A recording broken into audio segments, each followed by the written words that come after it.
Usaping pananampalataya. Ang pangangaral ng mga pastor sa Pilipinas. Ang tanong, katotohanan ba?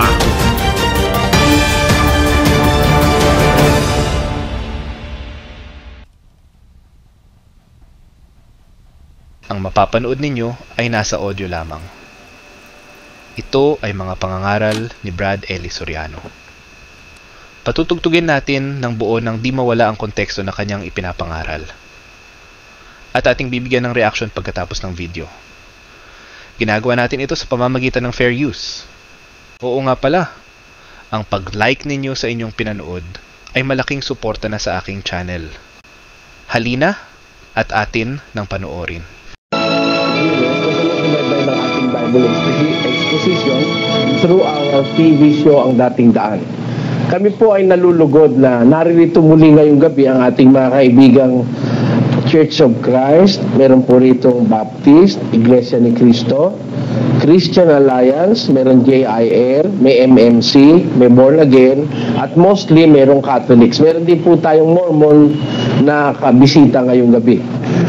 Kami po ay nagpapasalamat sa inyong pagbabalik na hindi po kayo lubusang nadadala dito sa ating isinasagawang ito.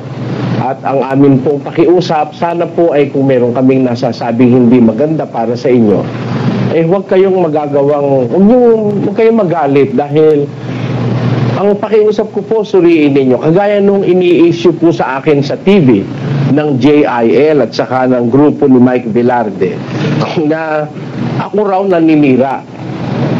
Pati yung grupo ni Crisologo, mga miyembro niya nagkakalat.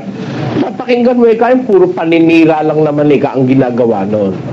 Gusto ko pong bigyan ng kahit ilang sandali ito dahil doon sa aming nakamit doon sa duty free sa Clark na nakilala ko, galit sa akin. Kaya karawag siya galit. Sabi dun sa mga kasamahan ko, sinisiraan lang naman kanyan yung ibang relihiyon Ganito po, para doon sa kaibigan na yun, at para sa iba pang concern. Yun pong paninira, bawal ng Diyos yun Hindi ko po maaaring gawin yon, manirampuri. Yun ho kasing paninirampuri, yan ho ay paglabag na direkto sa Diyos sapagkat bawal ng Diyos ang manirampuri sa kapwa-tao. Tingnan ninyo sa awit, ganito ating mababasa. Sa 101.5 siyang ang sumisirang puri na lihim sa kanyang kapwa ay aking ibubuwal. Tuloy. Siya ay mapagmataas na tingin at may palalong puso ay hindi ko titiisin. Kita nyo, hindi tinitiis ng Diyos yun you will suddenly know na ikaw bagsak na. Sapagkat ang sabi sa Biblia, siyang naninirang puri sa kanyang kapwa ay hindi ko titiisin. Siguro ang ministeryong ito hindi ho tatagal ng 31 years as of now. Kung ako'y mayroong ipinunlang masamang paninirang puri sa kapwa. Ngayon, yung aking pagtatapat ng totoo, pinagkakamalan po ng iba na yun ay paninirang puri. Iba po yung paninirang puri kaysa pagsasabi ng katotohanan. Pakinggan nyo sa 58.1 ng aklat ni Isaias. Ganito ang ating mababasa. Umiyaw ka ng malakas, huwag kang magpigil. Ilakas mo ang iyong tinig na parang pakaka at iyong ipahayag sa aking bayan ang kanilang pagsalansa. Kita nyo, utos po ng Diyos yun na yung mga ngaral, pumiyaw ka ang wika ng malakas, huwag kang magpigil. Itaas mo ang iyong tinig na parang pakakak at ipahayag mo ang wika sa aking bayan ang kanilang mga pagsalangsang. Yung mga kasama ang ginagawa sa relihiyon. Utos po ng Diyos na sabihin yun para wag kumalat yung kasama at pandaraya ng mga, lalo na ng mga pastor. Ipinapasigaw po ng Diyos yun Kaya nga kami ginagamit pa namin ang broadcast media to abide by this commandment of God na sumigaw ka ng malakas, sabihin mo ang kanilang mga pagsalangsang. Kasi kung wala namang sisigaw, nung mga itinuturong mali, ginagawang mali ng iba't ibang iglesia, Eh kayo na humatol mismo kung sino ang maitutuwid. Kung walang magulang na nagagalit sa anak pagka mali ang ginagawa, matutuwid ba yung anak? Dire-diretso nang gagawa ng masama yun. Ha? Kung walang batas na umaawat sa paggawa ng masama sa isang bansa, eh mabubulok na ang pamayanan. Walang batas eh. Tingnan nyo sa ating konseho, hindi lang sa konseho municipal, hindi lang sa konseho ng isang syudad, hindi lang sa halls of Congress, even in the Senate, meron ho tayong mga check and balances sapagkat mayroong pumupuna sa ginagawa ng presidente, ng senador, ng mga representante para ma-balance sapagkat kung wala pong pupuna, magdidire-diretso yung mga politikong manluloko para dayain ng bayan. Ganyan-ganyan po sa relihiyon. Hindi ko mo ini-expose mo yung maling gawain sa relihiyon, eh naninira ka. Iba ho yung paninira kaysa sa pagtatapat ng katotohanan. Ganito, halimbawa, sinabi ko, itong taong ito, magnanakaw. Eh, hindi naman siya magnanakaw. Anong ginagawa ko? Naninira ako ng puri. Eh, hindi naman magnanakaw, sinasabi ko, magnanakaw eh. Pero yung magnanakaw, eh sinabi mong magnanakaw, hindi naman lang layon mo, siraan siya ng puri, pagtapat ng totoo, para makaiwas yung mga tao na, halimbawa, sabi ko, dito po sa Quezon City, meron akong kilala ritong magnanakaw, nakarating dito sa inyo, dito sa Mandaluyong, meron hong magnanakaw sa amin, nandito nakita ko. Yung maniwala sa akin, nagsara ng bintana. Yung hindi naniwala, okay lang. Nung sumala kayo magnanakaw, nanakawan sila. Yung pagtatapat ko, nakabuti rin sa naniwala na meron na magnanakaw. Dahil nga, yun eh, parang antidote, parang bakuna na, parang huwag kang tabla ng masama, eh, pabalita mo na agad. Ganun po ang layunin namin. Wala kaming layuning manirang puri. At alam niyo ba yung paninirang puri? Libelo. O kaya yung tawag doon eh, oral defamation. That is penalized under our penal code. Pwede kong idemanda kung naniniwala lang sila na naninirang puri ako, lalaki nilang relihiyon. Di madaling-madali nila akong maididemanda. Mga miyembro, huwag kayong patangay sa mga pastor nyo na sasabihin naninirang puri ako. Hindi. Dahil pwede ko idemanda at ipakulong. Ito, tuwaya pag nakulong ako yung mga pastor nyo. Bakit? Eh kasi ako lang naman na nagbubulgar ng mga masasamang ginagawa nila sa relihiyon eh. Yung mga aral nilang mali. Kung talagang paninirang puri yun, maididemanda ako ng mga yun. Eh ba't hindi sila nakakapagdemanda? Hindi paninirang puri, sinasabi ko lang totoo. Diba? Sinasabi ko lang ang totoo. Halimbawa, sinasabi kong totoo. Yung sumulat sa pasugo, hindi nakakaintindi ng ginagawa niya. Pwede ba ako niya i-demanda ng paninirang puri? Paano mo bang sasabihin mong naintindihan mo yung ginagawa mo, sukat tawagin mo ang Pilipinas ay malayong silangan? That's nonsense. That's foolish. That is baseless. Para sabihin mo ang Pilipinas ay malayong silangan. Ang Pilipinas, nasa malayong silangan. Hindi malayong silangan. Foolish ang may sabi niyan. O, demanda mo ko. Yun ay paghahayag ko ng totoong pinaniniwalaan ko. At nobody can force you to do otherwise. Na ang sabihin mo yung hindi mo pinaniniwalaan. Meron tayong freedom of speech and freedom of religion guaranteed under our Constitution. Those are things that are included in the inviolable provisions of the Constitution. Ewan ko lang ngayon kung ano na nangyayari. Parang nagdududa ako dun sa black voting man tawag mo, inilabas na yon. Baka ang maging bunga niyan eh religious war sa kinaharap. Paglalaban-laban ng mga reliyon. Pero mo pwede nang bumoto ngayon. Bagay, wala na tayong sinasabi dyan. Anyway, hindi pa naman yata ewan natin, nagmamasid lang po ako. Pero ako, entitled tayo to express our own opinion, especially so when we're speaking of religion. There is always a separation between the church and the state. Kaya ako naniniwalang, wala naman ako sinisira ang puri. Halimbawa, sinabi ko, yung puno ng Mormons, hindi Kristiyano. Pwede ba ako siraan puri nun? Kasi sa Kristiyano, isang asawa lang ang pinahinging tulot ni Kristo. Eh, yung puno ng Mormons, maraming asawa eh. Yung si Joseph Smith. O, dokumentado naman yan. O, pwede ba ako i-demanda ng Mormons ngayon ng paninirang puri? Hindi ako naninirang puri. Kagaya halimbawa, sinabi mo itong taong ito'y magnanakaw, eh hindi naman magnanakaw, naninirang puri ka. Pero pag sinabi mong magnanakaw, eh talagang magnanakaw, hindi ka naninirang puri. Pakinggan nyo sa 12:6 ng Juan. Ganito ating mababasa.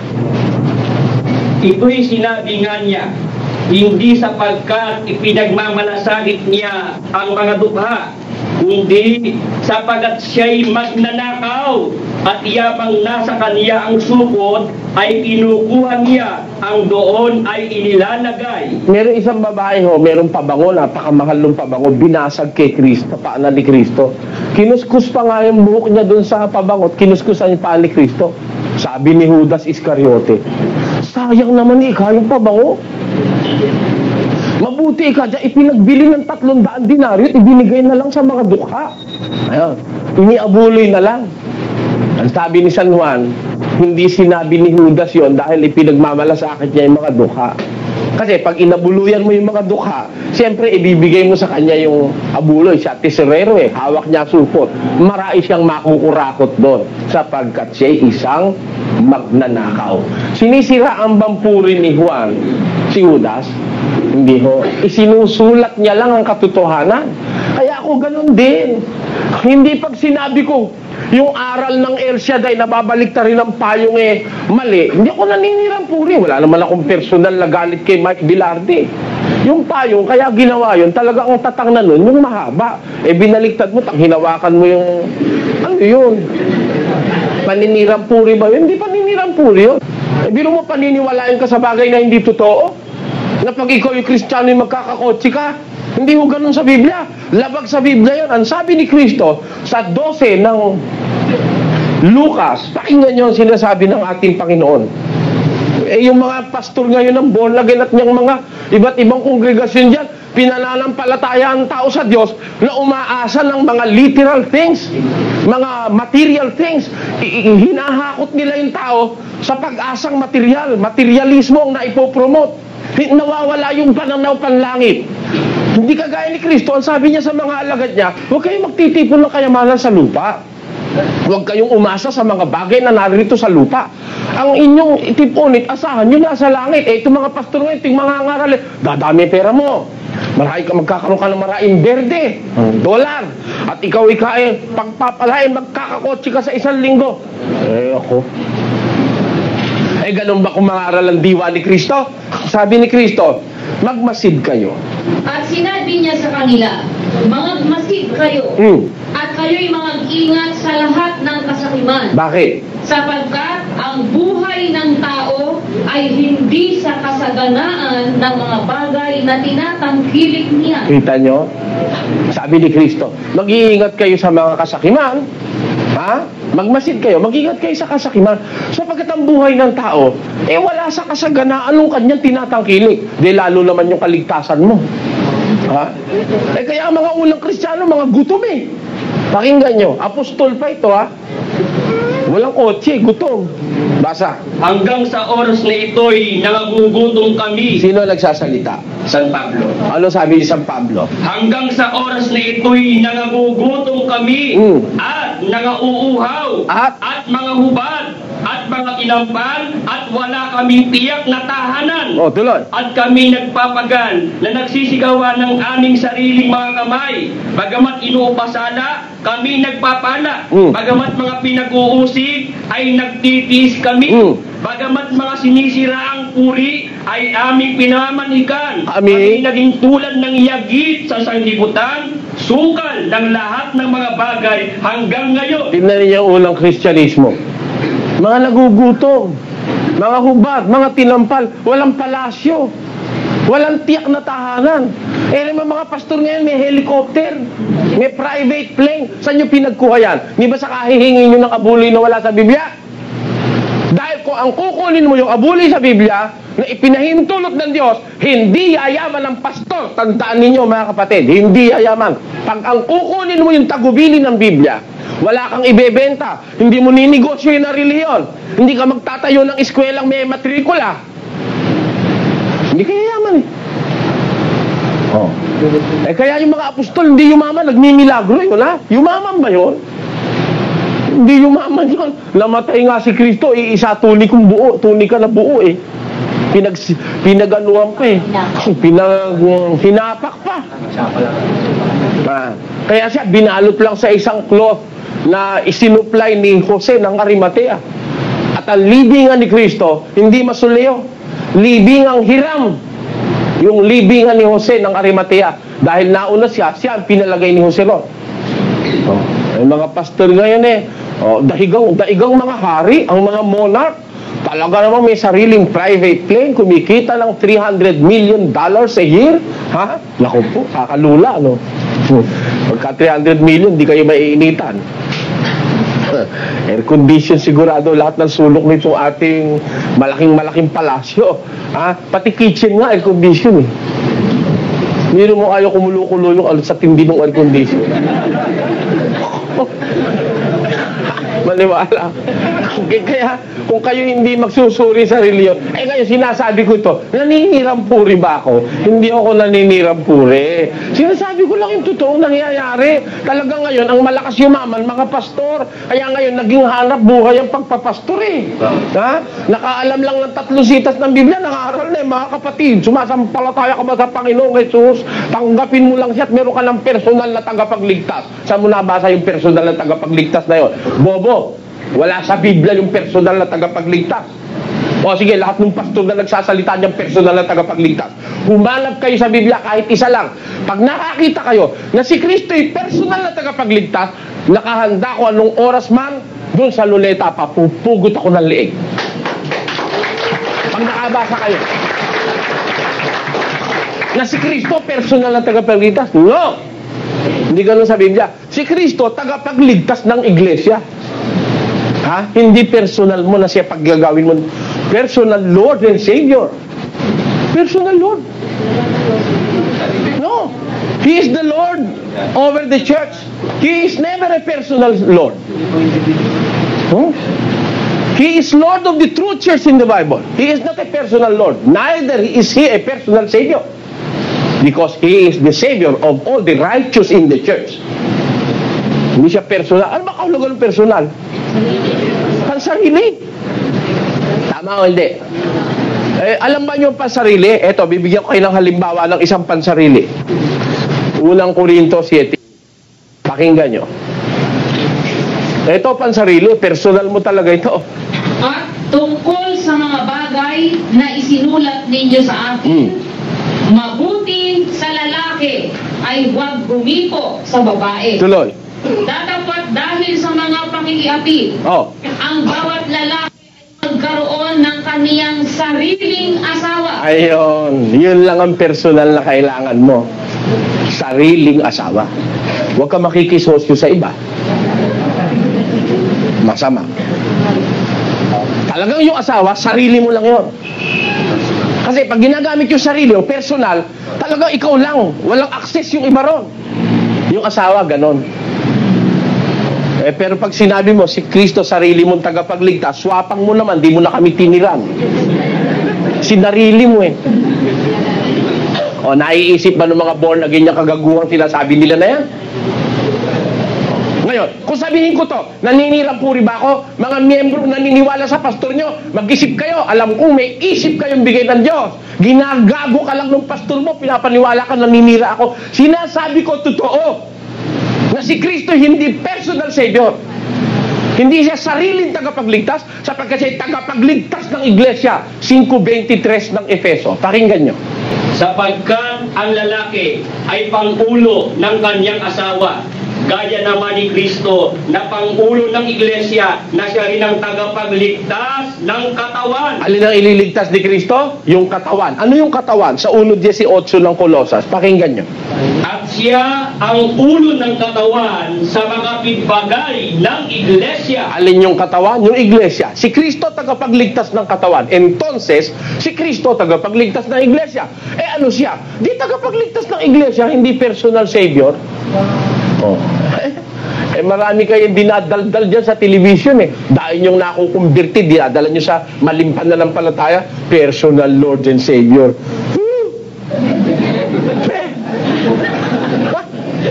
Saan mo sa Biblia kukunin yan? Kaya nga sabi, yan ikaw, wag mo haharapin si Soriano. Yun naman ikaw, yung naninira lang eh. Kaya ikaw ayaw namin makiharap doon. Kaya ayaw mo makiharap, hindi ka makakalusot. Yun ang totoo nun. Pero paninira, hindi ako naninira. Ha? Totoo sinasabi ko eh. Totoo nasa Biblia. Hindi naman ako naninira eh. Ba't ako maninira? Ano magagawa? Bawal ng Diyos manira. Ba't yun ang gagawin ko? Kaya ako nag-i-expose. I am compelled to do so. Sapagkat nararamdaman ko sa bansang ito, 400 taon na tayong niluloko sa relihiyon. Pagka hindi ako sisigaw, wala namang malakas ang loob na sisigaw. Lahat lang ng bobola eh. Puro pambobola eh. Nagpupuri sa Panginoon. Pupuri sa... di ba doon ka dinadala sa mga sayaw-sayaw? May rock and roll, may concert pa pagka may fellowship. Di ba yun, nandun doon kayo dinadala, tinuturan. Tumalong kayo, hello, praise the Lord! Hello, praise the Lord! Thank you, amen and amen and amen. Tapos gaganon ka ng gaganon. Parang di mo, nag-i-erase ng blackboard. Saan mo nakita sa Biblia yon? Asan sa Biblia yon? Paninira ba ito? Hindi paninira ito. This is an expression of what I am witnessing sa relihiyon. Mga itinuro sa membro, mga lundag-lundag, mga ganon-ganon. Wala sa Biblia yun eh. Wala eh. Pagka magre-relihiyon ka, pinagsususo. Tayo tayo lahat mga kapatid. Taas ang kamay mga kapatid. Balik ta rin ang payong mga kapatid. Taas ang passport. Nasa Biblia ba yun? Itaas ang passport? Saan ba tayo mo sa Biblia itataas ang passport para makaalis papunta ng Hong Kong? Bakit yung iba nagpunta sa Hong Kong, hindi naman tinaas ang passport, nilagay sa bulsa? Nakapunta ng Hong Kong. Di ba, ano yan? Hindi ba invento yan? Ano sabi ni Kristo tungkol dyan? Pakinggan nyo sa 1:14 ng Tito. Na huwag makinig sa mga katha ng mga Hudyo. Okay. Bawal yung makinig ka sa mga katha-katha eh. At sa mga utos ng mga tao na nagsisinsay sa katotohanan. Pasinsay ka sa katotohanan yan eh. Tapos galit na galit sa akin yung mga El Shaddai, mga kababayan ko, kung alam nyo lang. Ang nasa loob ko, hindi kayo magagalit sa akin. Bakit? I'm risking my life because of this. Na isa sa panganib ang buhay ko dahil sa pagsasalita kong ito. Kahit hating gabi, tinatawagan ako sa telepono. Noong ka palang nakakatulog, pagsagot mo, Soriano, opo. Maghintay ka, sandali ka na lang. Hindi ka matitigil ng pag-atake sa amin sa iglesia? Sandali ka na lang, sasabog ka. Kaya ako naniniwala, by doing this, I am risking my own life. Pero hindi ako natatakot. Kasi kung wala namang magsasalita at pupuna sa ginagawang panbobola ng mga ministro sa ating panahon sa kanilang mga miyembro, wala na, kawawa Pilipinas. Hirap na. Tapos niluluko pa. Ginawa na tayong alipin sa relihiyon 400 taong nakakaraan hanggang ngayon. We are living in a democratic country, but we are practically and literally slaves of religious leaders. We are not free. Bakit? Kung ano sabihin sa atin, yun ang ating way of thinking. Kung ano sabihin sa atin, yun ang ating way of life. Kung ano idikta ng religious leaders. Ngayon, dadating ang panahon, pati iboboto mong kandidato, dikta na rin ng religious leader mo. Kaya anong freedom mo? Is there any freedom anymore? I do not think so.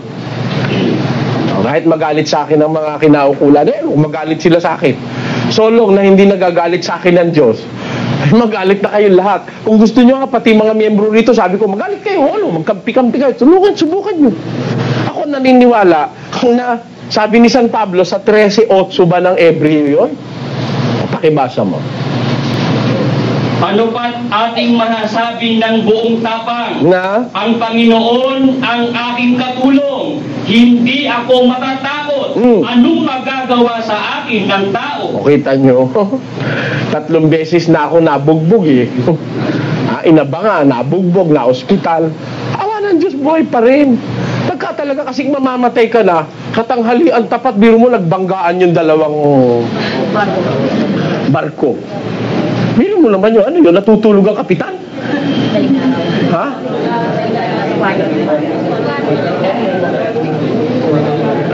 Madaling araw, alas 4 na umaga. Hindi, meron din nagbabanggaan ng ng araw na araw. Yung Doña Paz ba, di ba nakabangga rin nung ano yun? Pagka talagang oras mo na, kahit ikaw ay nasa sarili mong kwarto at wala kang kaaway doon, walang bomba Pag oras mo na, maninigas ka na lang mag-isa Minsan nasa banyo kay maninigas ka Di ba? Pag oras mo na, pero pag hindi mo pa oras, if it is with the will of God, hindi mo na maaawat yun Pero pagka ikaw ay mapagserbisyo sa Diyos, maawa ang Diyos sa'yo. May awa ang Diyos sa atin. Ako naniniwala, ako yung nagiging kasangkapan ng Diyos sa pagtutuwid ng kapwa ko tao. Para atrasan ko ito at matakot ako sa mga banta, lalabas naman, hindi ako tapat sa Diyos. Para ako duwag noon na pinagbantaan lang ako, titigil na ako. Kaya habang binabantaan nyo ako, para nyo ako sinisilihan yan, kala nyo. Magbibigay lang tayo ng reaction sa sinasabi ni Brad Ellie tungkol sa salitang Personal Lord Jesus Christ. Wala tayong mababasang salita na ang Panginoong Jesus ay personal na tagapagligtas ng bawat sumasampalataya. Pero hindi naman mali na sabihin ko sa aking sarili na si Jesucristo ay aking personal na tagapagligtas. Para rin yan na may personal doctor ka. Hindi ibig sabihin na personal doctor mo siya ay hindi na siya personal doctor ng ibang pasyente. Ang doktor ay may mga pasyente na siya rin ang personal doctor nila. Kaya mo siya naging personal doctor dahil pinagkatiwalaan mo siya naggagabay sa iyong kalusugan. Gaya rin ng Panginoong Jesus. Siya na ang pinagkakatiwalaan mo sa iyong buhay at pananampalataya. Maraming salamat sa panonood. Kung nagustuhan ninyo ang bago kong upload, please like, share, and comment. At kung hindi ka pa nagsasubscribe, ay mag-subscribe ka na upang lagi kang ma-notify ng YouTube sa mga bago kong upload.